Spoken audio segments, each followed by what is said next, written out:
Well, hello everyone. I'm super excited to represent Meta and Ray-Ban Meta in general. I don't know about you guys, but just the fact that I can have something on my face that's connected, that has so many different features is amazing, and I see it everywhere. I flew into London and I was even seeing our campaigns here, and it's just so exciting. If you're like, who is that? I'm Elaine Anzaldo. I'm a conversation designer at Meta Reality Labs. You may or may not have seen me online in the name Elaine in the Bay. That's me. I'm chronically online. I write blog posts, I make videos, I create content. So admittedly, this is the first time I'm getting up to speak on a stage. I've mostly only been online. So I want to take this opportunity to just kind of...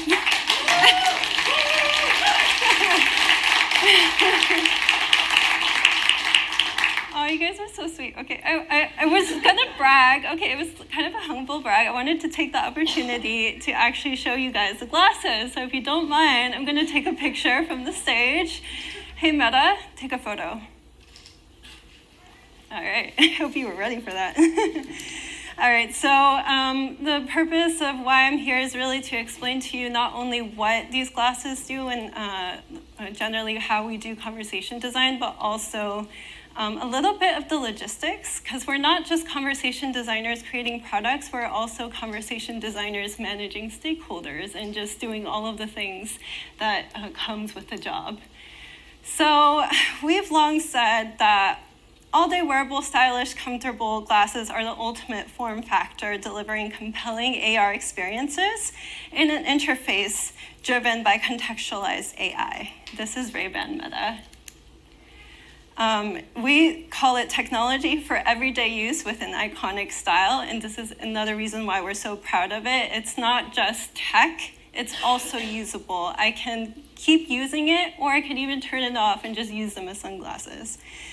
And it's not just us saying it, it's also a lot of the world, and it's so exciting. So many people agree with us. So what's unique about designing for wearables? As an AR conversation design team, our mission is to connect people with each other and connect them to their world. We believe this is the next great paradigm shift in human-oriented computing that can see and hear the world from your perspective and provide useful information as you go about your day. This is done in a natural and less intrusive way than today's smartphones. It's exciting work because we've finally been able to meet the user where they are and enable experiences across a wide variety of contexts. And as such, we have many special considerations specific through wearables throughout our design process. So when designing at scale, we believe designers should own their individual domain. And by domain, an example is the one that I just did before, which is taking a picture or taking a video. We consider that as a kind of domain. So not just this, designers should also be able to keep the experience aligned with our agreed upon meta AI characteristics and guidelines that have evolved and meet our users' needs and product maturity. So our designers on our team keep both skills sharp, domain expertise and systems thinking. As a first step, any designer producing work on smart glasses must identify the constraints of their work. And by constraints, I'm not just talking about the hardware, though that's very important. It's also the tech stack. It's also who we're designing for. It's also the features that are available, the experiences that a user can access. And of course, who we're working with, our partners, our timelines, all of the operations side of things. And I say hardware specifically because as wearables, it's really beneficial when a designer on our team knows the full ins and outs of the product. So for example, I'm just showing that we have 5 different contact mics. And as a designer, we can leverage them in different ways to enable different kinds of experiences just with audio. So for us, conversation design is not just what the assistant responds with, it's also interaction design, all different parts of the experience, like, okay, how does the user invoke the experience? Is it through voice? Is it through a command on the actual hardware? Is it a button? Is it also using any LED during the experience? Even if it is using an LED, is it the front one? Is it the internal one? And many different considerations just specific to that. All right, so step 2, our designers must also learn to create cohesive patterns so that our users can build a clear mental model of the product. Having this clear mental model aids usability. So how we do this is by coordinating with many different partners across the company. It's also important to repeatedly share our terminology, interaction guidelines, and libraries, including our EarCon library that we've collaborated with the sound design team within and outside our team. So it's just a lot of different share-outs, a lot of different forms that our specifications can take. Step 3, get feedback. So our users are used to giving and receiving feedback all the time. When we bring work to review, we ask early and often throughout the methods available to us, like internal team discussions, design critique, and design and product reviews. Step 4, test. Try out the product. I can't stress this enough how important it is. We must, honestly, it's one thing to design AI in Figma or in a spreadsheet or whatever tool you're using. It's another thing to try them on device.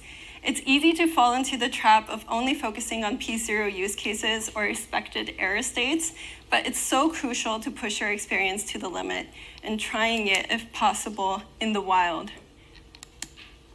So I've just brought here one example of how we do that at Meta. In Reality Labs, I'm just so lucky that we have a very strong dog fooding culture. And by that, I mean it's an internal employee testing process where testing is not only encouraged, it's also rewarded.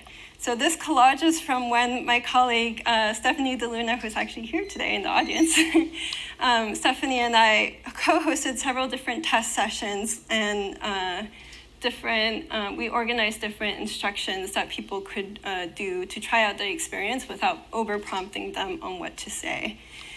And yes, boba was included. I don't know if you can see it in the photo. So on the conversation design side of things specifically, we've seen an interesting kind of shift in our conversation design principles. So let me get a little bit into that, what that means. Our mission is to allow users to stay in the moment and stay connected with our world. Natural language plays a huge role in achieving this mission since our users are no longer limited to the pre-LLM style of voice commands. We allow for more natural ways of speaking when interacting with the Ray-Ban Meta glasses, and we equally care about the response we give back. Overall, we care about crafting high-quality experiences. For example, we always make sure any new feature going into the product solves a real user need. And as a product team, we choose the best tech stack for a given experience because AI isn't just about large language models. Given the hybrid architecture of Ray-Ban Meta, we still put these kind of conversation design best practices into our work. I won't get into detail about all of these. I just showed here a couple of the rule of threes when designing for voice, or tapering so that you reduce the information density of your responses over time.